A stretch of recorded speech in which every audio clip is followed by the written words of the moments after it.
அண்ணா பல்கலைக்கழக மாணவி பாலியல் வன்கொடுமை வழக்கு தொடர்பாக தமிழ்நாடு டிஜிபி, சென்னை காவல் ஆணையர் மற்றும் மாநில மகளிர் ஆணைய தலைவி உள்ளிட்டோரை தேசிய மகளிர் ஆணைய குழு சந்தித்தது.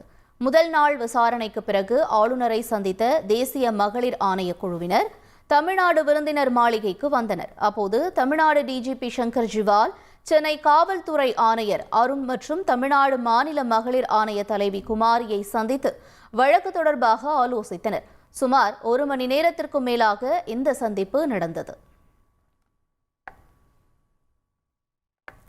சென்னை அண்ணா பல்கலைக்கழகத்தில் மாணவி பாலியல் வன்கொடுமை செய்யப்பட்ட விவகாரம் தொடர்பாக அண்ணா பல்கலைக்கழகத்திற்கு நேரில் சென்று தேசிய மகளிர் ஆணையத்தினர் விசாரணை மேற்கொண்டனர்.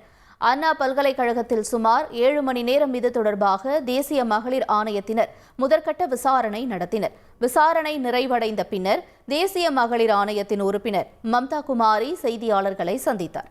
அப்போது நாளையும் விசாரணை நடைபெறும் என்றும், விசாரணை குறித்த தகவல்கள் அறிக்கையாக தயார் செய்யப்பட்டு மத்திய அரசிடம் அளிக்கப்படும் என்றும் மம்தா குமாரி கூறினார்.